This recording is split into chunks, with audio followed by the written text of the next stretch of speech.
देह तव से प्रारब्धाधीन, थोड़ा विकू द्या. देह तव से किंवा देह तव आहे प्रारब्धाधीन, याचा मी काशी न वाहू भार. सर्व माझा काळ तुझिया चिंतने, काया वाचा मनी इच्छितसे. लाभतो न दिसे यावी न दुसरा, आणि कदा तारा येणे जन्मी. सरो माझा काळ तुझिया चिंतने, काया वाचा मनी इच्छितसे. तुका म्हणे आलो शोषित संकटे, मी माझे ओखटे आहे देवा. सरो माझा काळ तुझिया चिंतने, काया वाचा मनी इच्छितसे. महायोग पीठे तटे भीमरथ्या, वरं पुंडरीकाय दातुं मुनीन्द्रैः. समागत्य तिष्ठन्तमानन्दकन्दं, परब्रह्मलिंगं भजे पांडुरंगं. पांडुरंगा करू प्रथम नमन, पांडुरंगा करू प्रथम नमन. पांडुरंग करू प्रथम नमन, पांडुरंग करू प्रथम नमन. हे दुसरे चरण संततिया, याच्या कुमारादी कथेचा विस्तार, बाबाजी सद्गुरु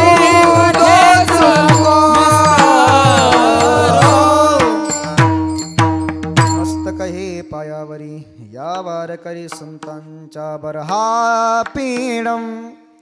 नटवर वपुः करनयो करनिकारं, बिभ्रद्वासः कनककपिशं, वैजयन्तीं च माला.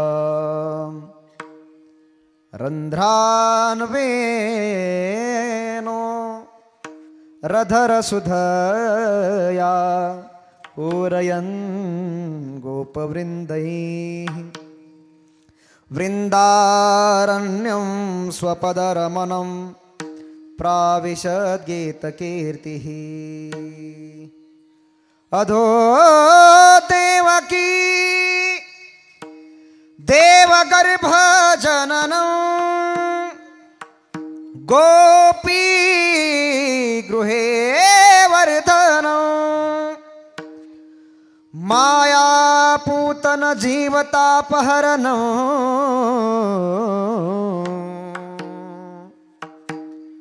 गोवर्धनोद्धारणं. कंसछेदनं कौरवादिहननं, कौन्तेयतारणं.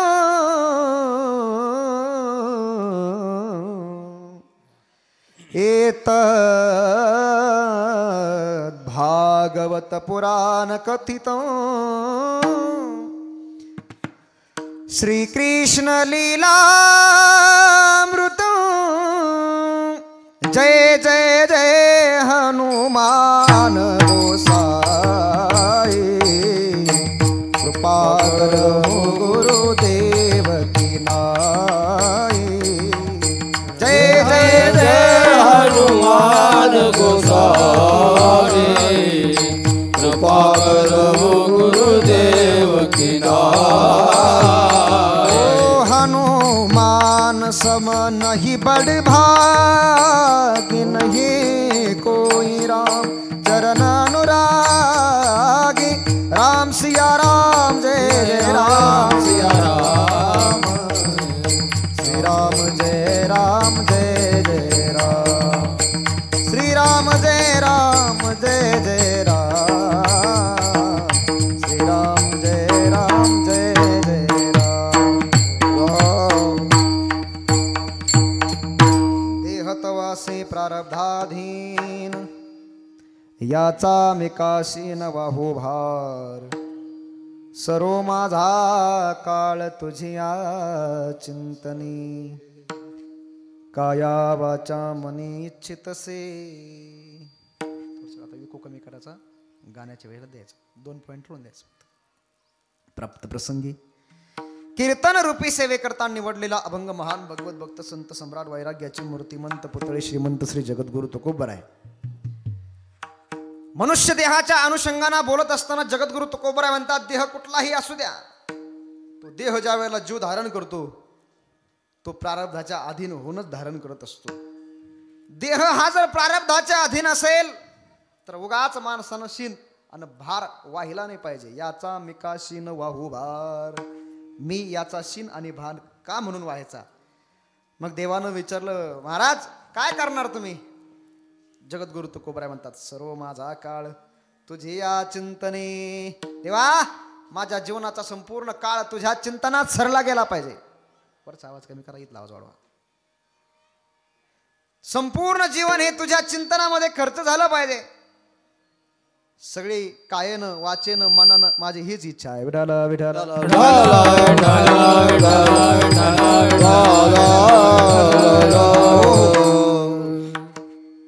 खर तर जीवन हे माणसाला प्राप्त होतंय दादा. मनुष्य जन्म आपल्याला प्राप्त झाला ही सगळ्यात मोठी माणसाची जमेची बाजू आहे, फायद्याची बाजू आहे. खूप मोठा लाभ आपल्याला झालेला असतो, तो म्हणजे हा जन्म आपल्याला प्राप्त झाला. जगद्गुरु तुकोबराय म्हणतात, लाभ तो न दिसे यावी न दुसरा. याच्यापेक्षा दुसरा असला कुठला लाभ नाही की आपण मनुष्य शरीराला आलो आणि एक दातारा येणे जन्मे. आणि इथं येत असताना माणूस सामान्य प्रवास करून येत नाही. जगद्गुरु तुकोबराय म्हणतात, तुका म्हणे आलो शोषित संकटे मी माझे ओखटे आहे देवा देवा. खर तर खूप संकट शोषित मी मनुष्य जन्मापर्यंत आलेलो आहे. इथं आल्याच्या नंतर प्रॉब्लेम असा झाला, मी आणि माझं या बंधनामध्ये आम्ही अडकून राहतो आणि याचा परिणाम माणसाला दुःख भोगावं लागतं. पण देवा माझ्या लक्षात आलेलं आहे, हे मी आणि माझं जे काही असतंय ना हे सगळं ओखट आहे. ओखट म्हणजे भ्रम, ओखट म्हणजे खोटं. हे मी आणि माझा हा सगळ्यात मोठा भ्रम प्रत्येकाला झालेला असतो देवा. पण आता ते मला लक्षात आलंय की हा सगळा भ्रम आहे. मी माझे ओखटे आहे देवा. खरं तर इथं मी आणि माझं असं काहीच नसतंय, इथं सगळं तू आणि तुझं आहे. आणि म्हणून हा भ्रम आता मला झालेला आहे, तो भ्रम मला कळालेला आहे. आता इथून पुढचं माझं सगळं आयुष्य, सगळं जीवन, सर्व माझा काळ तुझी या चिंतने काया वाचा मनी इच्छितसे. विठाल विठाल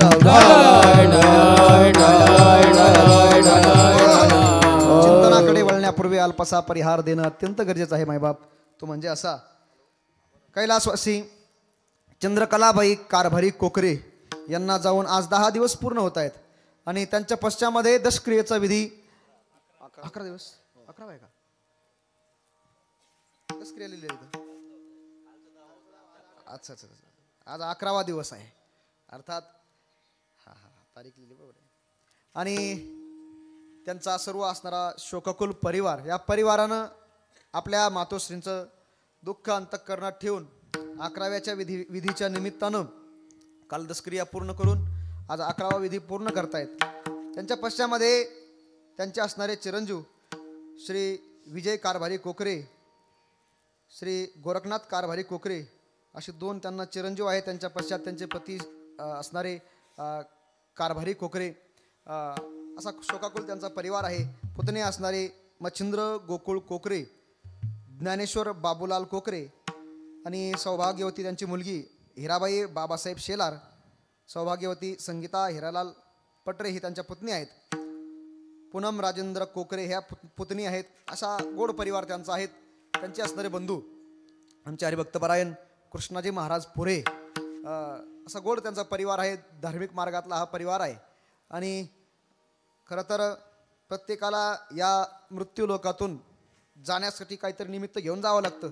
असंच एक छोटंसं निमित्त झालं आणि छोट्याशा आजारानं त्यांना या इहलोकातून परलोकाचा त्या ठिकाणी प्रवास करावा लागला. सज्जनाहो, हा मृत्यूलोक आहे आणि मृत्यूलोक म्हटला की इथं अपरिहार्य अशा प्रकारची एक घटना प्रत्येकाच्या जीवनात लिहिलेली आहे. काय? एक घटना प्रत्येकाच्या जीवनात लिहिलेली आहे. बाकीच्या घटना घडतील न घडतील तो वेगळा भाग आहे, पण एक मात्र घटना आपल्या प्रत्येकाच्या जीवनात घडणार आहे, ती म्हणजे मृत्यू. मग ती कोणाची वेळ वेगळी असेल, कोणी दीर्घजीवी असेल, कोणी अल्पजीवी असेल, प्रत्येकाचा काळ भिन्न भिन्न असेल, परंतु ही वेळ मात्र प्रत्येकाच्या जीवनात येणार आहे. आणि ती वेळ या पूज्य मातोश्रींच्या जीवनामध्ये आली आणि हा परिवार आज चंद्रकलाबाई कारभारी कोकरे यांच्या प्रेमास आज मुकलेला आहे. अर्थात मातोश्रींना जाऊन आज 11 दिवस पूर्ण झालेले आहेत आणि त्यांच्या पश्चामध्ये संपूर्ण हा परिवार शोकाकुल असताना आपल्या मातोश्रींचं पिंडदान श्राद्ध कर्म चांगल्या पद्धतीनं झालं पाहिजे. तो पिंडदानाचा विधी चांगला झाला पाहिजे आणि आपल्या मातोश्रींना सद्गती प्राप्त झाली पाहिजे. परलोकात सुद्धा आज आपल्याला नामचिंतनानं सद्गती प्राप्त करता येते. हा हेतू अंतःकरणात ठेवून पुण्यकर्म घडावं या हेतूनं कीर्तन ठेवण्यात आलं. आमचे हरिभक्तपरायण प्रल्हाद मामा कोकरे यांचा फोन आला आणि तुम्हा सर्व श्रोतृ सज्जनांचं दर्शन झालं. त्यानिमित्तानं आज कीर्तनाची सेवा आयोजित केली आणि गावातील सर्व भजनी मंडळी, आमचे शेलार महाराज असतील, त्याचप्रमाणे आमचे वाल्मिक महाराज असतील, त्याचप्रमाणे मृदंगावरती सुंदर अशा प्रकारचे साथ करणारे आपल्याच गावचे भूमिपुत्र मृदंग सम्राट म्हणजे समाधानजी महाराज आहेत, सागर महाराज, दोघा जणांचा समाधान महाराज आणि सागर महाराज, आमचे सागरजी महाराज या ठिकाणी उपस्थित आहेत. त्यांनाही खूप खूप धन्यवाद. गोड अशा प्रकारचं मृदंग वाजवत आहेत. सुंदर साऊंड सिस्टीम आहे. हार्मोनियम वादक आमचे कृष्णाजी महाराज समोर बसलेले आहेत. आपल्या बहिणीचंही पिंडदानाचं विधी आहे. त्यांनी सांगितलं, म्हटले माझ्या मोठ्या बहीण होत्या, अर्थात मी त्यांच्या पाठीमागचा आहे. अर्थात एक बहिणीचं जाणं आणि एका आईचं जाणं, एका पत्नीचं जाणं एखाद्या परिवारातून खूप दुःखदायक असतं. कारण श्री म्हणजे घरातला एक अविभाज्य अशा प्रकारचा भाग असतो. श्री म्हणजे माया असते, श्री म्हणजे साक्षात प्रेम असते आणि ते प्रेम घरातून निघून गेलं की ते घर सुनं सुनं वाटत असतंय. सज्जनाहो, कुठल्याही व्यक्ती घरातला जर जात असेल तर त्या व्यक्तीची जागा कशानं भरून निघत नसते, नाही भरून निघत जात. हो, शरीर हे असं आहे. या शरीराच्या संबंधानं, जीवाच्या संबंधानं आपण ज्या वेळेला एकमेकांच्या वरती प्रेम करतो, हे प्रेमाचे धागेदोरे हे सहजासहजी जुळत नाही आणि जुळले तर लवकर तुटत नाही. अरे कितीही दूरची व्यक्ती असली तर ती गेली की माणसाला निश्चितपणे दुःख हे होतच असते आणि जर जवळची व्यक्ती गेली तर त्या दुःखाला पारवार नसतो दादा. आणि अशीच मातोश्री अर्थात सगळ्यांच्यावरती प्रेम करता करता आज या मातोश्रींना जावं लागलं आणि त्या पश्चामध्ये सर्व परिवार शोकाकुल आहे. सर्व गाव आपल्या या परिवाराच्या दुःखामध्ये सहभागी आहे. त्याच निमित्तानं आपण सर्वजण या ठिकाणी उपस्थित झालेले आहात आणि या निमित्तानं कीर्तनाची सेवा आयोजित केली. प्रथमदर्शी कीर्तनाला जगद्गुरु तुकोबरायांचा अभंग निवडलेला आहे. खरं तर अभंग सर्व संतांचे असतात, पण या अभंगाच्या माध्यमातून भगवान परमात्म्याचा आणि देवाचा थोडासा संवाद आलेला आहे. या अभंगाच्या माध्यमातून भगवान परमात्म्याला त्या ठिकाणी जगद्गुरु तुकोबराय म्हणतात, देवा माझा देह प्रारब्धाच्या अधीन आहे. मग माझाच अधीन आहे का? माझा नाही, सगळ्यांचाच देह प्रारब्धाच्या अधीन आहे. देह ज्यानं ज्यानं धारण केला, ऐका बरं, देह ज्यानं ज्यानं धारण केला, मग तो कुठलाही असू द्या, माणसाचा असू द्या, नाही तर पशुचा असू द्या, नाही तर पक्ष्याचा असू द्या, तो देह प्रारब्धाच्याच अधीन आहे. प्रारब्ध कर्म हे प्रत्येकाला भोगावं लागतं दादा.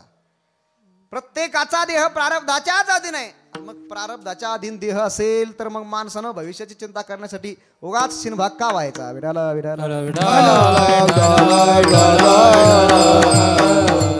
फार महत्वाचा विचार जगद्गुरु तुकोबराय या अभंगाच्या माध्यमातून देतात. आज जर आपण विचार केला तर बरीचशी माणसं याच कारणामुळे दुःखी आहे की मी चांगलं काम करून सुद्धा माझ्या पदरामध्ये दुःख का पडतं. फार महत्वाचं आहे बरं सागर दादा. बरीच माणसं या कारणामुळे दुःखी आहे प्रल्हाद मामा की आज माझं चांगलं काम असून माझ्या गळ्यात माळ आहे, मी परमार्थात सक्रिय आहे, पंढरीची वारी करतो महाराज, मी कधी कोणाच्या वाट्याला जात नाही, कधी कोणाचा बांध करत नाही, कधी कोणाला खोटं बोलत नाही, कधी कोणाला शिवीगाळ करत नाही, चांगलं बोलतो महाराज, सगळ्याशी सौजन्यानं वागतो महाराज, माझ्या पदरात दुःख का? बहुतेक लोकांची तक्रार असते, बरोबर आहे की नाही? बहुतेक लोकांना वाटतं, शहाण्या माणसाला वाटतं असं. काय कारण असेल त्याचं कारण आपल्याला आजच्या माध्यमातून शोधायचं आहे, अभंगाच्या माध्यमातून शोधायचं आहे. माणसाच्या जीवनामध्ये सुख दुःख येणं हा प्रारब्धाचा भाग आहे. आपण मनुष्य शरीराला आल्याच्या नंतर मनुष्याचा देह हा प्रारब्धाच्या अधीन आहे.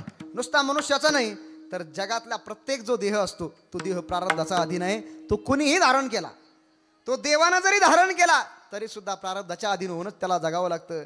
आणि तो संतांनी जरी धारण केला तरी सुद्धा त्यांना प्रारब्धाच्याच अधीन होऊन ते दुःख धारण करावं लागतं. म्हणावं लागलं जगद्गुरु तुकोबराने सुद्धा कधी काळी, देवा तुझा माझा कारे वैराकार, देवा तुझा माझा कारे वैराकार, दुःखाचे डोंगर दाखवीसी. ज्या अर्थी तुकोबरा हे शब्द वापरतात त्या अर्थी तुकोबरांच्या जीवनात सुद्धा कुठलं ना कुठलं दुःख असलं पाहिजे. देह ज्यानं धारण केला त्याच्या जीवनात सुख दुःख हे आलेच. विठाला विठाला बाप, देवानं जरी या मनुष्य शरीराला धारण केलं, काय काय काय भगवान परमात्म्यानं जरी हा देह धारण केला त्याला सुद्धा प्रारब्धाच्याच अधीन वागावं लागतं, प्रारब्धानुसारच वागावं लागतं. म्हणून तर देवाला वनवासात जावं लागलं. विचारलं लखनजीने, दादा अहो तुम्ही अयोध्येचे राजे होणार, अयोध्येच्या राजगादीवरती खऱ्या अर्थानं तुमचा अधिकार आहे आणि तुम्ही वनवासाच्या दिशेने निघालेत, काय ऐकताय म्हटले राजा दशरथाचं. म्हातारपणी माणसाची बुद्धी भरकटत असते आणि खुशाल ऐकताय म्हणे हा अन्याय झाला तुमच्यावरती. त्यावेळेला प्रभू रामचंद्राचं वाक्य आहे, लखन हा वनवास जो आहे तो माझ्या पित्यानं आदेश दिला म्हणून मला वनवास नाही, माझी आई माझ्यावरती नाराज आहे म्हणून मला वनवास नाही, तर लखन माझ्या प्रारब्धातच वनवास आहे दादा. माय कै ना दोषी नवे दोषितात, राज्य त्याग कावन यात्रा सर्व कर्म जात, खेळ चालला से माझ्या पूर्व संचिताचा,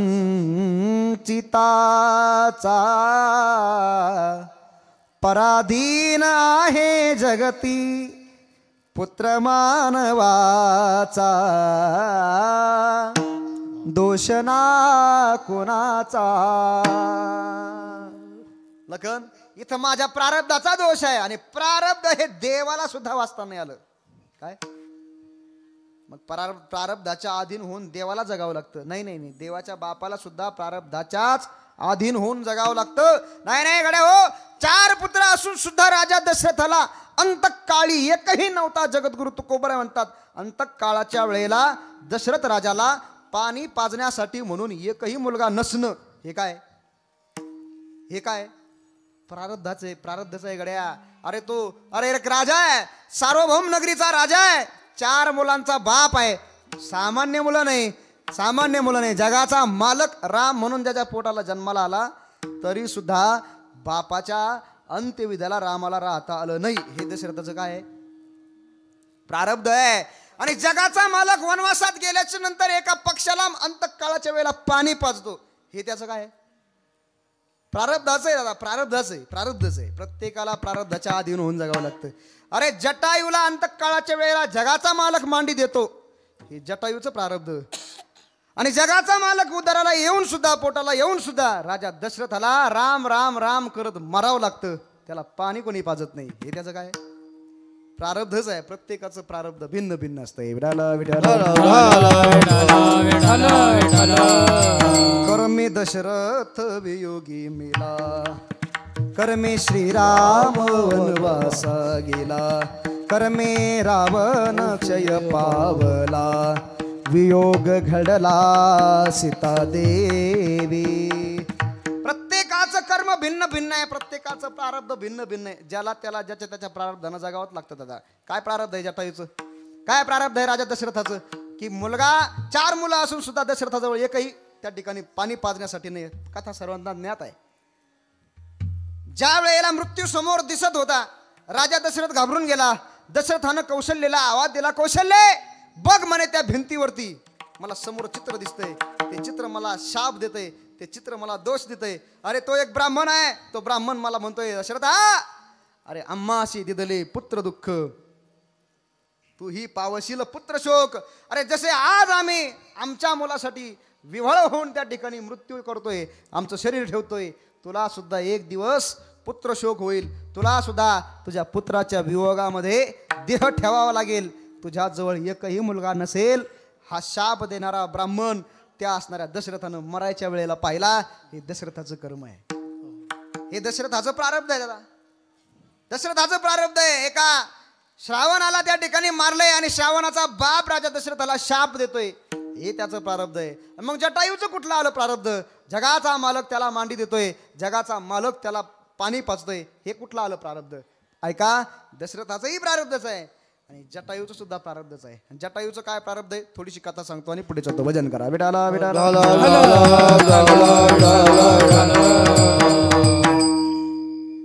राजा दशरथ अज राजाचा मुलगा आहे, सामान्य नाही. तारुण्य आहे, सामर्थ्य आहे, धनुर्विद्येमध्ये पारंगत आहे, एवढी शक्ती होती राजा दशरथामध्ये. असं म्हणतात शुक्राचार्यांच्या बरोबर युद्ध करण्यासाठी राजा दशरथ जातोय आणि शुक्राचार्यांना सुद्धा पराजित करण्याचं सामर्थ्य दशरथ राजा ठेवतोय.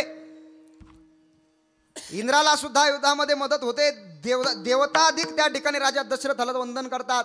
राजा दशरथ एकदा स्वर्गात गेला. ऐका बरं, स्वर्गात गेला म्हणजे मरून नाही गेला स्वर्गात, तसा नाही गेला. कसा गेला? सदेह गेला, सदेह स्वर्गात गेला इंद्राला भेटायचं म्हणून. आपण येता कोणी जाऊन इथं देवेंद्राची भेट व्हाय ना, इंद्राची कुठे भेट व्हायची? इंद्राला भेटण्यासाठी राजा दशरथ वर स्वर्गात गेला आणि तिथं गेल्याच्या नंतर इंद्रानं राजा दशरथाला आपल्या आसनावरती इंद्रपदावरती बसायला जागा दिली. बरं, इंद्रपदावरती राजा दशरथ एका बाजूनं बसलेला आहे आणि एका बाजूनं इंद्र बसलेला आहे. काय काय काय सामर्थ्य असेल सागर महाराज, काय सामर्थ्य असेल? अहो, इंद्रानं आपल्या गादीवर, ज्या गादीवर बसण्यासाठी इंद्रानं 100 यज्ञ केलेले असतात, त्याच्यासाठी काय काय नाही चाललं. अरे याला फोड, त्याला फोड, त्याला फोड, गादीसाठी, खुर्चीसाठी. आणि त्याच खुर्चीवर राजा दशरथाला इंद्र बसवतोय. दशरथानं त्या इंद्राची सगळी सभा पाहिली. आता दादा हो, ती काय सामान्य सभा होती का? तिथं इंद्र, चंद्र, महेंद्र सगळे होते, तिथं सगळे होते. फक्त देवेंद्रने आणि नरेंद्र नव्हते. हे कुठं होते? हे खाली होते ना. इंद्राने सांगितलं खाली तुम्ही पोहून घ्या, वरती मी पोहून घेतो.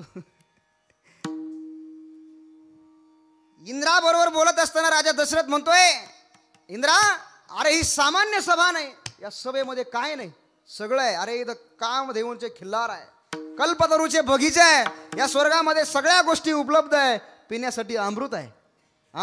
नाना प्रकारच्या देवांगना अप्सरा त्या ठिकाणी नृत्य करतात.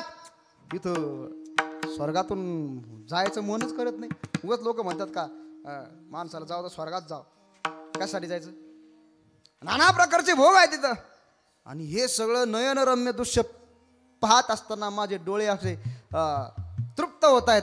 आणि एवढ्या चांगल्या ठिकाणी सुद्धा एक माणूस डोळ्याला पट्टी बांधून बसला म्हणे. एक माणूस डोळ्याला पट्टी बांधून बसला आणि त्याला हे पाहा वाटत नाही काय म्हणे. इंद्रानं सांगितलं कोण आहे? तो बघ ना म्हणे. इंद्रानं सांगितलं अरे त्याचं नको बोलू म्हणे, काही तो काय साधा नाही म्हणे, तो सामान्य नाही म्हणे. दशरथानं विचारलं सामान्य नाही म्हणजे? अरे म्हटले त्याचं नाव आहे शनिदेव. शनिदेव आठवतो ना, डोळ्यावरती काळी पट्टी असते बघा. हा म्हणे याची जर एखाद्यावरती दृष्टी पडली तर त्या माणसाचं पतन होतं म्हटले. तो स्वर्गातून सुद्धा त्याचं पतन होऊ शकतं. हा सामान्य नाही म्हटले. यानं ज्याला पाहिलं ना त्याला 7 वर्ष काही सुचत नाही म्हणते. किती वर्ष? 7 वर्ष त्याचा मेळ लागत नाही म्हटले. हा अवघड आहे, 7 वर्षात काही होऊन जातं. दशरथाला राग आला. म्हटले असे माणसं काय कामाचे? हा दशरथाचा तारुण्य होतो महाराज, त्याला राग यायचा आणि रागाने तो दशरथ उठला, धावत पळत गेला आणि त्या शनिदेवाच्या डोळ्यावरची पट्टी अशी काढली. डोळ्यावरची पट्टी जशी दशरथानं काढली तसं शनिदेवानं राजा दशरथाकडे पाहिलं आणि स्वर्गातून राजा दशरथ त्याचं पतन झालं. स्वर्गातून राजा दशरथ खाली यायला लागला. आता मृत्यू लोकात कुठेतरी पडणार, एखाद्या दरीत पडेल, एखाद्या समुद्रामध्ये पाण्यात पडेल, कुठेतरी पडेल. आणि मरून जाऊ शकतो. अशा अवस्थेमध्ये राजा दशरथ खाली येतोय. एका पक्षानं पाहिलं ज्याचं नाव आहे जटायू. त्या जटायूनं पाहिलं कोणीतरी राजपुत्र दिसतोय, अंगावरचे राजवस्त्र आहेत, राजमुकुट आहे, कोणीतरी राजपुत्र दिसतोय, आपण याला वाचवलं पाहिजे. म्हणून जटायूनं आपले पंख पसरवले. त्या असणाऱ्या दशरथाला पंखावर धारण केलं आणि त्याला अलगदपणे त्या ठिकाणी खाली ठेवलं. तो दशरथ शुद्धीवरती आला आणि विचार करू लागला, मला कोणी वाचवलं. खरं तर मी एवढ्या उंचावरून पडलो होतो, जगण्याची 1% सुद्धा शाश्वती नव्हती, तरी सुद्धा मला कोणी वाचवलं. तर समोर जटायू पाहिला आणि त्याचे चरण वंदना केली. जटायू, अरे तुम्हाला वाचवलंय, हे रघुकुल सदा तुझं ऋणी राहील म्हणे. मी आज राजाचा मुलगा आहे, सूर्यवंशावर तुझे अगणित उपकार झाले म्हटले, बोल तुला काय पाहिजे. त्यावेळेला त्या जटायूचे शब्द आहे बघा, लक्षात ठेवा. जटायू म्हणतोय, राजा अरे तू एक मनुष्य आहे, मी एक प्राणी आहे. एखादा माणूस मेल्याच्या नंतर त्याचा मुलगा त्याच्यासाठी पिंडदान करतो, त्याला पाणी पाजतो, त्याच्या उद्धारासाठी काहीतरी तर्पण करतो. आमच्या पक्षामध्ये कोण काय करतं म्हणे, आम्हाला पाप नाही पुण्य नाही म्हटले. पशु काय पाप पुण्य जाणीती, उद्दम मध्यम भोग भोगिती. पण माझं सुद्धा एक स्वप्न आहे म्हटले राजा. काय स्वप्न आहे, मला सुद्धा एक मुलगा असावा. काय, मला सुद्धा एक मुलगा असावा, त्यानं मला अंतकाळाच्या वेळेला पाणी पाजावं, मी मेल्याच्या नंतर माझ्यासाठी तर्पण करावं. मला सुद्धा असं वाटतं म्हटले कधी कधी.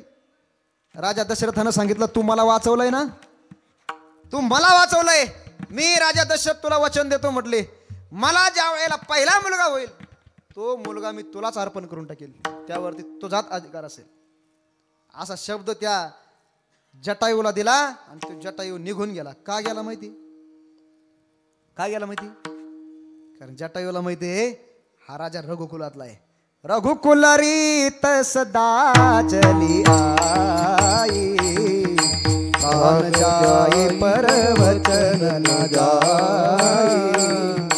श्रीराम जय राम जय जय राम, श्रीराम जय राम जय जय राम. रघुकुलाची रीत आहे दादा, प्राण गेला तरी बेहतर, पण वचन नाही गेलो पाहिजे. तो जटायू गेला, भविष्यामध्ये राजा दशरथाला एक मुलगा झाला.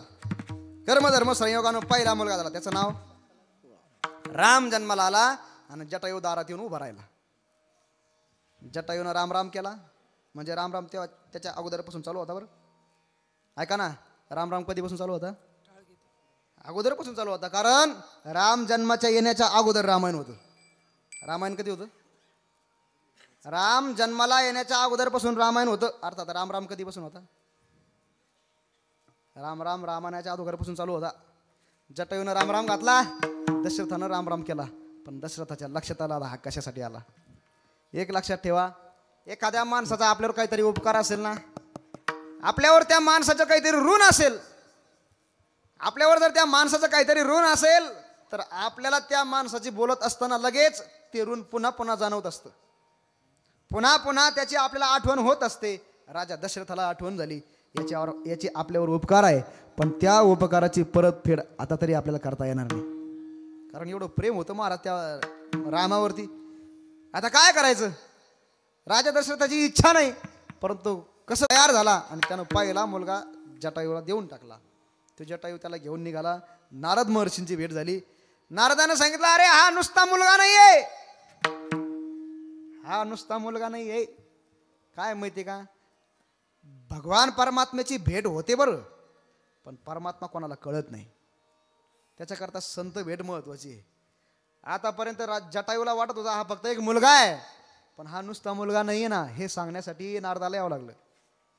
काय, आणि त्यानंतर जटायूला समजावून सांगितलं, म्हटले तू याला लहानचं मोठं करण्यामध्ये सक्षम नाही, याला तू दशरथाकडे नेऊन घाल, तुला ज्या वेळेला गरज असेल त्यावेळेला हा मुलगा चालत फिरत तुझ्यापर्यंत येईल आणि तुझी गरज पूर्ण करील. हे जटायूचं प्रारब्ध. विठाला प्रारब्ध हे लक्षात ठेवा. आपल्या जीवनामध्ये नेहमी बरोबर काय असेल तर ते आपलं प्रारब्ध असतंय. गड्या, प्रत्येकाचं प्रारब्ध नेहमी आपल्या बरोबर असतंय. ते प्रारब्ध तुम्ही कितीही बदलवण्याचा प्रयत्न केला त्याच्यात बदल घडत नसतो. मग बदलच घडत नसेल तर का म्हणून शिन भाग व्हायचा. जगद्गुरु तुकोबराय म्हणतात, याचा मेकाशीन वाहू भार, याचा मेकाशीन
जगात प्रारब्धाच्या अधीन जर प्रत्येक देह असेल तर माणसानं व्यर्थ चिंता करायची नसते.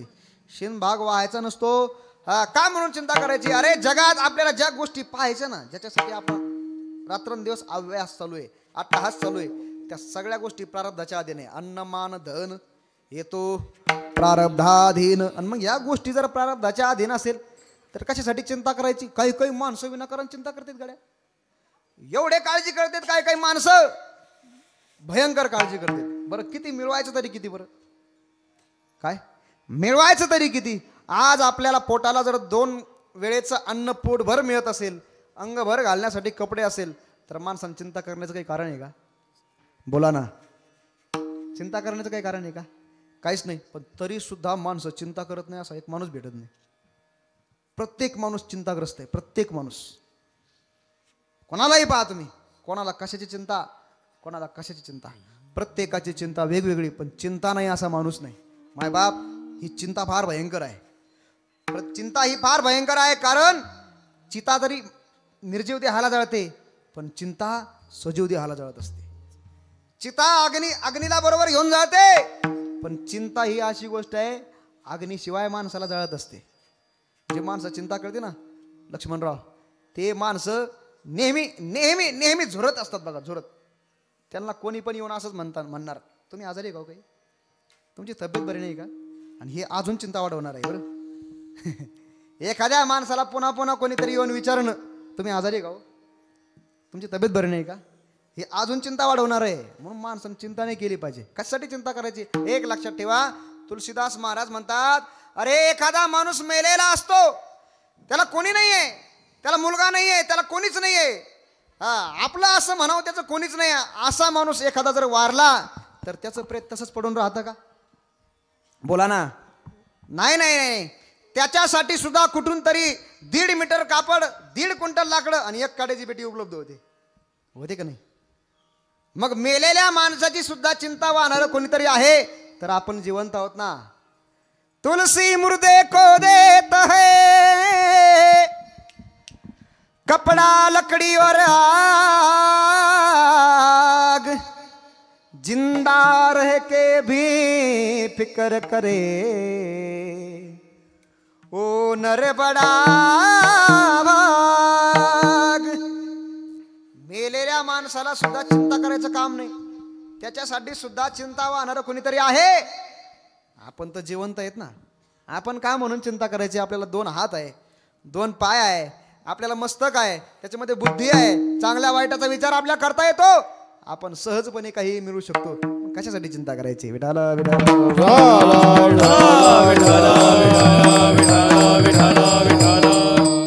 जगामध्ये चिंता नाही असा माणूस नाही. पण एक लक्षात ठेवा, चिंता करायची, मग कशाची करायची?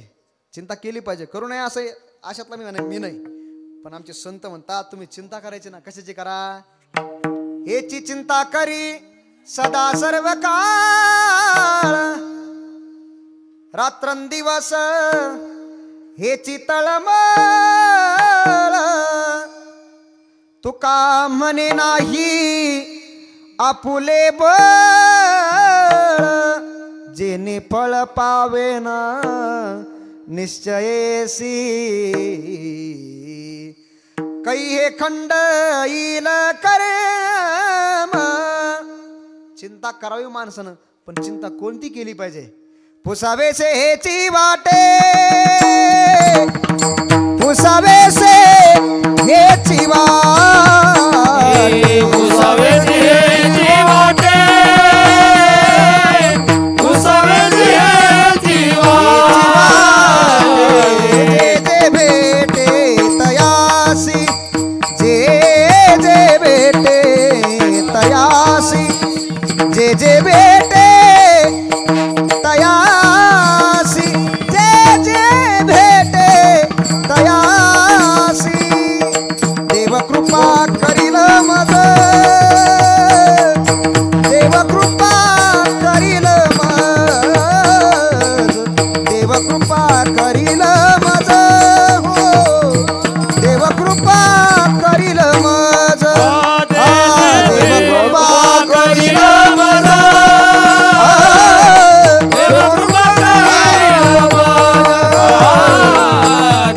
चिंता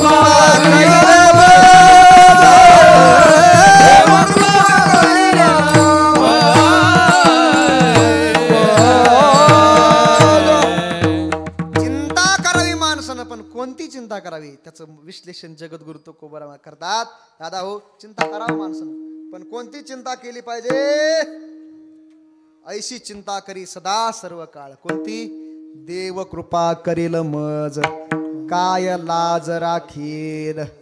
जगात लाज राखील असं फक्त देवच आहे, असे फक्त संत आहे. बाकीच्या इतर लोकांकडून कितीही आपण अपेक्षा केल्या तरी त्या पूर्ण होणाऱ्या नाहीये गड्या, त्या चिंता वाढवणाऱ्याच आहे. तुम्ही काहीही जमा करा. महाराज म्हणतात नाशिवंताटी प्रिया पुत्र धन. ज्यांच्यासाठी आपण आयुष्य घातलेलं असतं दादा हो, ज्यांच्यासाठी आपण हाडाचं काळं रक्ताचं पाणी करून प्रपंच उभा केलेला असतो, तो कोणीही असो, कोणीही असो महाराज, ती अर्धांगिनी जरी असले तरी सुद्धा म्हणते बैल म्हणे खर मरता तरी बरे, नाशी येले घरे थुंकोनिया. जिला अर्धांगिनी म्हणावी अशी जर आपला त्याग करत असेल, ती जर आपल्याला दूर लोटत असेल, तर लोकांच्याकडून काय सुखाची अपेक्षा ठेवायची? नाही नाही, जगात कोणीच आपल्याला सुख देऊ शकणार नाही. नाही नाही, तुम्ही किती लोकांसाठी जगा महाराज. नाही नाही, तुम्हाला जर लोकांचं प्रेमच पाहायचं असेल, माझ्यावर लोक किती प्रेम करतात हे जर तुम्हाला पाहायचं असेल, तर कधीतरी लोकांचा विचार करण्यापेक्षा जोपर्यंत आपल्यात सामर्थ्य आहे, आपल्यात शक्ती आहे, तोपर्यंत फक्त आपला स्वतःचा विचार करून पाहायचा, आपल्यासाठी जगून पाहायचं, लोकांच्यासाठी जगायचंच नाही. बोला लोक किती प्रेम करते तुमच्यावर. कोण नाही कोणावर प्रेम करीत गाड्या हो. 1-4 दिवस आपण एकांतवासात जा, लोक तुम्हाला विसरून जातील. लोक आपलं नावही कोणी काढत नाही, कोण नाही काढत. 4-2 दिवस म्हणतील कोणतरी चांगला होता बा माणूस, चांगला होता बा माणूस, पण कोण जग आपल्यासाठी थांबत नसतं गाड्या हो. लोक विसरून जातात. अरे मोठ्या मोठ्यांना गेले विसरून.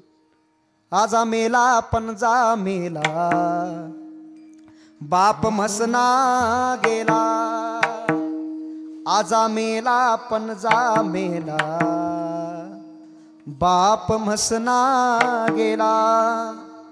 देखत देखत ना तू पण तोही तैसा झाला. देखत देखत ना तू पण तोही तैसा झाला. उठा उठा जागा पाठी, भय आले मोठे. इथं काय सामान्य नाही गेले महाराज, मोठमोठे गेले. ज्यांना नेहमी वाटायचंय मी म्हणून चालू आहे, काय ज्याला नेहमी वाटायचं मी आहे म्हणून चालू आहे, ते गेले. हे सगळं तसंच चालू आहे. हा, प्रत्येकाला असंच वाटतं गड्या माझ्यावर सगळ्यांचं प्रेम आहे, माझं सगळ्यांच्यावरती प्रेम आहे. पण इथं कोणाचंच कोणावरती प्रेम नसतंय. सगळं प्रेम चिंता वाढवणार आहे. जगातल्या कुठल्याही गोष्टीची आपण जर अपेक्षा केली, ऐका बरं, अपेक्षा केली तर ती चिंता वाढवणारी आहे. कारण जगातला प्रत्येक पदार्थ आपल्याला जो प्राप्त होतो, तो पदार्थ आपल्या प्रारब्धानच प्राप्त होतो. कुठलीही वस्तू ठेवा, ती प्रारब्धानच प्राप्त होत असते. एक लक्षात ठेवा, उशिरा आलेलं शहाणपण काहीच कामाचं नसतं. ज्ञानोबराय म्हणतात एका माणसाचं घर जळालं. हा, एका माणसाचं घर जळालं. घर जळालं म्हटल्याच्या नंतर त्याला कोणीतरी येऊन सांगितलं, ओ मामा तुमचं घर जळून राहिलं, तुमच्या घराला आग लागली. आता आग एका कोपऱ्याला लागली होती, बरं एका कोपऱ्याला आग लागली होती, पण त्याचा अहंकार जागा झाला. तो म्हणू लागला, अरे काय माझं साधं घर आहे का? माझं घर काय साधं आहे का? मी काय सामान्य आहे का? गावात असं घर कोणाचं नाही, एवढं घर माझं आहे. गेलाच नाही, गेलाच नाही. जळून जळून किती जळून म्हणे, जळून देईन म्हणे. अहंकाराची भाषा वापरली. आता बिचारे सांगणार काय, त्याला विसरून ती गेली निघून. बसला तिथंच हा. पण ती आग वाढत गेली, वाढत गेली. ती एक कोपरा होता, त्याचे 2 कोपरे झाले. हळूहळू हळूहळू घर अर्ध्यापर्यंत आलं. कोणीतरी येऊन म्हणू लागलं, अहो मामा, अहो तुमचं घर अर्ध जळालं, अर्ध. ते म्हणे अर्ध्या घरात सुद्धा आपलं अर्ध गाव बसन म्हणे, एवढं घर आहे आपलं.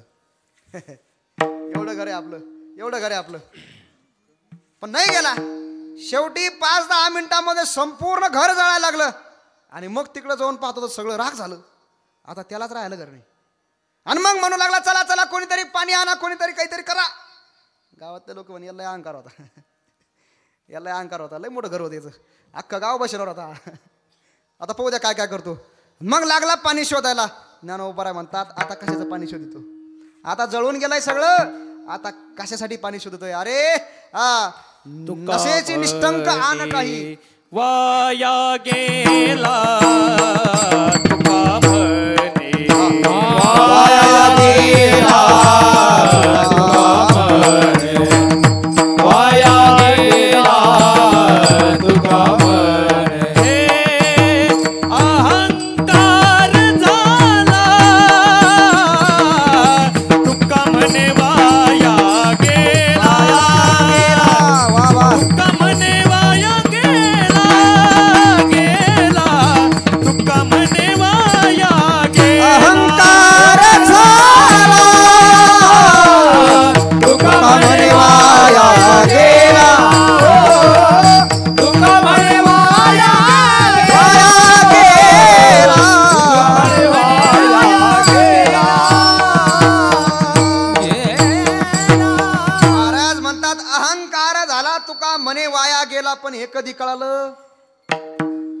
घर राख झाल्यावर कळलं. आता घरच राख होऊन गेलं ना, आता पाणी आणून काय उपयोग आहे. ग्रह दग्ध होता शिंपी जे उदक शेखी तो निष्टंक काय की जे. म्हणून ज्ञानोबा म्हणतात जोपर्यंत सामर्थ्य आहे ना, आहे मी हात वा हा करावा विचार म्हणे ज्ञानेश्वर निवृत्तीचा. माणसाकडे जोपर्यंत चांगलं सामर्थ्य आहे ना, तोपर्यंतच माणसानं विचार केला पाहिजे.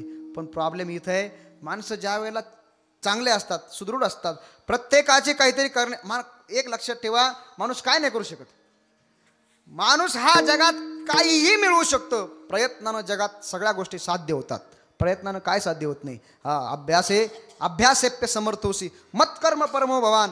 अभ्यासानं जगातली प्रत्येक गोष्ट साध्य होते. असाध्य ते साध्य करिता सायास कारण अभ्यास तुका मने विषकी हरी पडे समुद्री पायवाट जोडे एकी वाग्ब्रह्म थोकडे अभ्यास केले. ज्ञानोबा म्हणतात जगात सगळ्या गोष्टी अभ्यासानं साध्य होतात. आणि मग प्रयत्न करायला माणसाला काय हरकत नाही. अरे नाही नाही नाही नाही, हे मनुष्य शरीर एवढं श्रेष्ठ आहे की यानं सगळं काही साध्य करता येतं. एखाद्याला देव व्हायचं असेल त्याला देव सुद्धा होता येतं. नरदेह निधान लागले हाती उत्तम सार उत्तम गती देवची होईन मनती ते होती तरी का चित्ती न धरावे. प्रयत्न केला तर काही साध्य होतंय महाराज. नर करणी करे तो नरका नारायण होय. एवढं सामर्थ्य भगवान परमात्म्यानं आपल्याला दिलेलं आहे. पण सांगू का प्रॉब्लेम काय झाला? काय झालं सांगू का? देवानं आपल्याला आयुष्यभर पुरेल अशी साधन सामुग्री प्रत्येकाजवळ बांधून दिलेली आहे. भगवान परमात्म्यानं प्रत्येकाला आयुष्यभर पुरेल एवढी सामुग्री बांधून दिलेली आहे. बांधून दिलेली आहे, गाठोड दिलेलं आहे आपल्याजवळ. पण बऱ्याच लोकांना त्या गाठोड्याच्या गाठणी सोडता येत नाही. त्या गाठोड्याच्या गाठणी सोडता येत नाही आणि म्हणून सगळे कंगाल आहे. बघा एक वाक्य बघा, हा खूप गोड आहे. भूका बिका कोई नहीं सबकी गठड़ी लाल.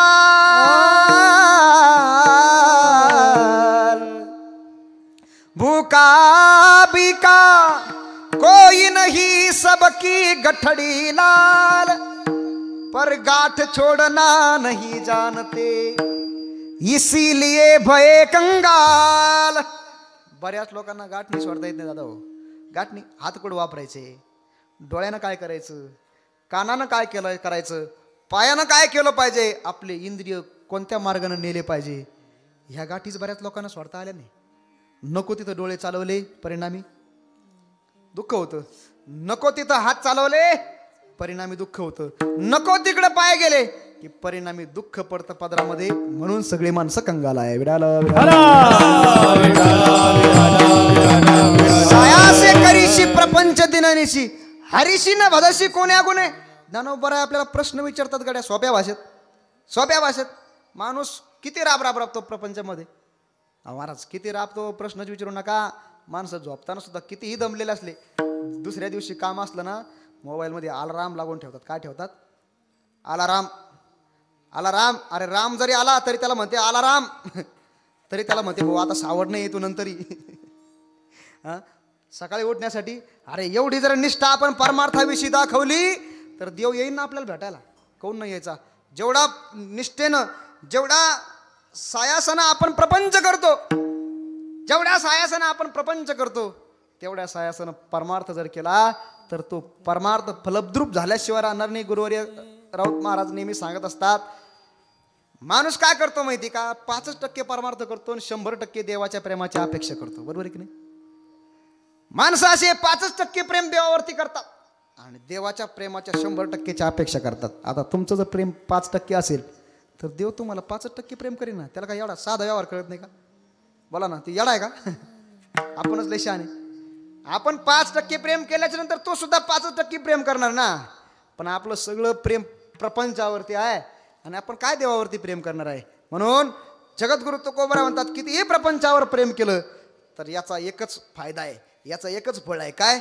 पश्चाताप, पश्चाताप आणि पश्चाताप. याचा मी काशीन वाहू भार. मग याचा मी शीन आणि भार का वाहू?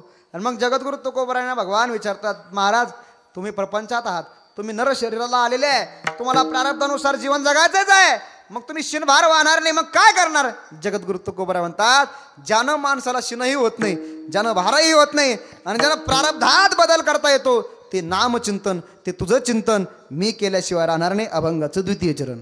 सर्व माझे काळ तुझी या चिंतने, सर्व माझा काळ तुझी या चिंतने, सर्व माझा काळ तुझी या चिंतने, सर्व माझा काळ तुझी या चिंतने, सर्व माझा काळ तुझी या चिंतने, सर्व माझा काळ तुझी या चिंतने, सर्व माझा काळ तुझी या चिंतने, सर्व माझा काळ तुझी या चिंतने, काय वचन मने इच्छितसे, काय वचन मने इच्छितसे, सर्व माझे काळ तुझी या चिंतने, सर्व माझा काळ, सर्व माझा काळ तुझी या चिंतने, सर्व माझा काळ तुझी या चिंतने. भगवान परमात्म्याचा आणि देवाचा संवाद आहे इथं. भगवान जगद्गुरु तुकोबरा म्हणतात, देवा तुझी या चिंतने माझा काळ सरो. खर तर काळ हा असा कोणाच्या हातात नसतो. बरं काय, काळ हा कोणाच्या हातात नसतो, वेळ कोणासाठी थांबत नसते. मग न थांबणारी वेळ कशी सरली पाहिजे याचा प्रत्येकानं विचार केला पाहिजे. काळ सारावा चिंतने, एकांतवासी गंगा स्नाने, हो देवाच्या पूजने. एक लक्षात ठेवा, बाकीच्या गोष्टीमध्ये जो काळ सरतो ना, काय बाकीच्या गोष्टीमध्ये, प्रापंचिक जीवनामध्ये, प्रपंचाचा व्यवहार करण्यामध्ये जो काळ व्यतीत होतो, तो काळ यमधर्म, यमदूत लिहून ठेवत असतात. घडी घडी काळ वाटयाची पाहे, तो काळ तो मोजत असतो. पण जो काळ आपला परमार्थात व्यतीत होतो, चिंतनामध्ये व्यतीत होतो, त्या काळाला संत धन्यता देतात. तो काळ अशा प्रकारचा यम लिहित नाही. तो काळ मनुष्य हा सार्थकी लावत असतो. तोच खऱ्या अर्थानं जीवन जगला असं त्याला म्हणता येतं. कारण चिंतने सरे तो धन्य धन्य काळ, सकळ मंगळ मंगळाचे चिंतने सरे तो धन्य धन्य काळ. चिंतनात सरलेला काळ हा धन्य असतो. जगद्गुरु तुकोबरा म्हणतात, सरो माझा काळ तुझी या चिंतने, काया वाचा मने इच्छितसे. कारण देवा आपला काळ जर चिंतेकरता कीर्तन आहे, त्याकरता जगद्गुरु तुकोबरा म्हणतात, आपलं जीवन हे चिंतनात घालवलं पाहिजे. सर्व माझा काळ तुझी या चिंतने, काया वाचा मने इच्छितसे. कारण देवा लाभ तो न दिसे, यावे न दुसरा, अनेक दातारा येणे जन्मे. बसा बसा बसा.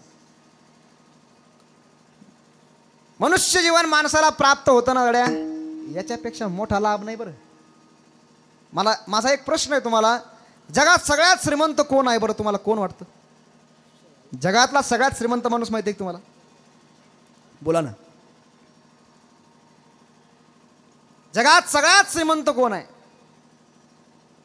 मी सांगतो तुम्हाला. कोणीतरी बिल गेट्स नावाचा माणूस आहे बरं का, कृष्ण महाराज. बिल गेट्स नावाचा कोणीतरी माणूस आहे, त्याचा आज जगातल्या सगळ्या श्रीमंतापैकी आज 5वा नंबर येतो असं म्हणतात. कधी काळी तो 1 नंबरला होता. मग तो फार श्रीमंत आहे, फार श्रीमंत आहे. मग त्याला वाटतं का मी श्रीमंत आहे म्हणून? बोला ना, वाटतं का? नाही नाही नाही, आपल्याला वाटतं तो श्रीमंत आहे, पण त्याला वाटतं मी फार गरीब आहे, फार गरीब आहे. त्याला 1 नंबरला कधी राहतो याची चिंता जास्त आहे. एवढं सगळं मिळून सुद्धा तो थांबला नाही, याचा अर्थ तो श्रीमंत नाही. मग श्रीमंत आहे तरी कोण? शंकराचार्यांनी जी प्रश्नोत्तरी लिहिलेली आहे बघा, त्या प्रश्नोत्तरीमध्ये फार गोड वर्णन आहे. जगात श्रीमंत कोण आहे? श्रीमंत कोण आहे जगामध्ये? तर ऐका, श्रीमंत तो आहे ज्याला काहीच मिळवायचं नाही, आता सगळं मिळवलेलं आहे, ज्यानं इच्छा जिंकलेली आहे, ज्याची वासनाच संपून गेली, तो श्रीमंत आहे. श्रीमंत कोण आहे? ज्याचं शरीर सुदृढ आहे, मन समाधानी आहे त्याच्यापेक्षा जगात श्रीमंत कोणीच नाही म्हणा. त्याच्या एवढा श्रीमंत जगात कोणीच नाही. पण होतंय प्रॉब्लेम माणसाचा, सगळं काही मिळतं माणसाला पण मन समाधानी होत नाही. मग मिळालेली श्रीमंत तरी काय कामाची. एक सावकार होता, फार श्रीमंती, गडगंज श्रीमंती. 80 वर्षाचं वय झालं तरी पैसा येतच होता आणि सावकार पैसा कमीतच होता. सगळ्या खोल्या पैशानं भरून गेल्या. एक दिवस एका नोकराला त्यानं सांगितलं, एक काम कर म्हणे, खूप पैसे कमवले मी, जरा मोजून पाय माझे पैसे नेमके किती आहे. ऐका बरं, जरा मोजून बघ माझे पैसे नेमके किती आहे. तो नोकर पैसे मोजायला लागला. पैसे मोजत असताना 2-4 मशनी पण पडल्या मोजायच्या. काउंटिंग मशीन राहतं का ते मोजायचं. त्या मशनी खराब झाल्या पण पैसे काही मोजायचे थांबा नाही. 4-5 दिवस तो कार्यक्रम चालला पैसे मोजवण्याचा. सावकाराने विचारलं, झालं का मोजायचे. तो नोकर म्हटला, हो साहेब झालं मोजायचे पैसे, मोजले पैसे, किती पैसे आहे माझ्याकडं. त्यानं सांगितलं, सावकार तुम्ही एवढे श्रीमंत आहे, आज घडीला तुम्ही एवढे श्रीमंत आहे की तुमच्या 8 पिढ्या बसून खातील एवढे पैसे. म्हटले तुमच्याकडे किती. 8 पिढ्या तुमच्या बसून खातील एवढे पैसे. 80 वर्षाचा म्हातारा ढसढसा रडायला लागला. काय करू म्हटलं तुम्ही, आता काय करावं. तो नोकर म्हणू लागला, सावकार काय झालं. त्यानं सांगितलं, मग 9वी पिढी काय खाईन. 9वी पिढी. अरे याला श्रीमंत म्हणायचं का. माय बाप याला श्रीमंत नाही म्हणायचं. ज्यानं जगात सगळं काही मिळवलं आणि आता मला काहीच मिळवायचं नाही आणि जीवन शिल्लक राहिलं, जगातला श्रीमंत तू आहे. जगातला श्रीमंत तो आहे ज्याचं आयुष्य उरावं आणि ज्याचं मन तृप्त व्हावं. नाही तर लोकांचं आयुष्य निघून जातं पण मन काही तृप्त होत नाही. या श्रीमंतीला काहीच उपयोग नाही. विठाला विठाला. महाराज म्हणतात, लाभ तो न दिसे यावी न दुसरा, अनेक दातारा येणे जन्मे. आपण मनुष्य शरीराला आलो ना, हा खूप मोठा लाभ आहे गड्या. कारण मनुष्याचं शरीर असं आहे, हे शरीर आपण पृथ्वी तुल्य अशा प्रकारचं सुवर्ण जरी दिलं तरी सुद्धा या शरीराचा एक क्षण माणसाला मिळत नाही. एक क्षण. किती मोठा वशिला लावला म्हणजे यम तुम्हाला एखादा दिवस शिल्लक देईन. बोला ना. नाही. एवढा अनमोल शरीर आहे. महाराज सुभाषितकार गोड वर्णन करतात, जगामध्ये सगळ्या गोष्टी माणसाला पुन्हा मिळवता येतील. पुनर्वित्तम, पुनर्मित्रम, पुनर्भार्या, पुनर्मही, एतत् सर्वं पुनर्लभ्यम न शरीरम पुनः पुनः. या गोष्टी माणसाला पुन्हा मिळतील. गेलेला पैसा माणसाला पुन्हा मिळवता येतो. एखादा मित्र दुरावला असेल तर तो पुन्हा जवळ करता येतो. बायको गेली असेल तर दुसरी करता येते. बायको मेली तर दुसरी करता येते. जमीन गेली तर दुसरी घेता येते. पण दादा हो, मनुष्य शरीर एकदा गेलं ना दुसरं मिळत नसतं. न शरीरम पुनः पुनः. म्हणून जगद्गुरु तुकोबरा म्हणतात, मनुष्य जन्माला आपण आलो हा खूप मोठा लाभ आहे. लाभ तो न दिसे यावी न दुसरा, अनेक दातारा येणे जन्मे. मग मनुष्य शरीराला आपण आलेलो असतो. हा जो लाभ आहे, कुठलाही लाभ माणसाला होतो ना तो काहीतरी कष्ट वेचल्यानं होत असतो. बरोबर की नाही. कुठलाही फायदा होतो, कुठलीही गोष्ट मिळवायची असेल तर त्याला 2-5 पावलं का होईना माणसानं कष्ट केले पाहिजे. विडाला विडाला. कुठलाही फायदा माणसाला तेव्हाच होतो त्याच्या पाठीमाग थोडे का होईना माणसाचे कष्ट असतात. मग मनुष्य शरीराच्या पाठीमाग कोणते कष्ट आहे, काय कष्ट केले आपण. तर महाराज म्हणतात, मनुष्य शरीर माणसाला मिळतंय ना गड्या, ते सामान्य नाही. याच्यासाठी अगणित कष्ट मोजावे लागतात. एक एक योनी, एक एक योनी, कोटी कोटी फेरा.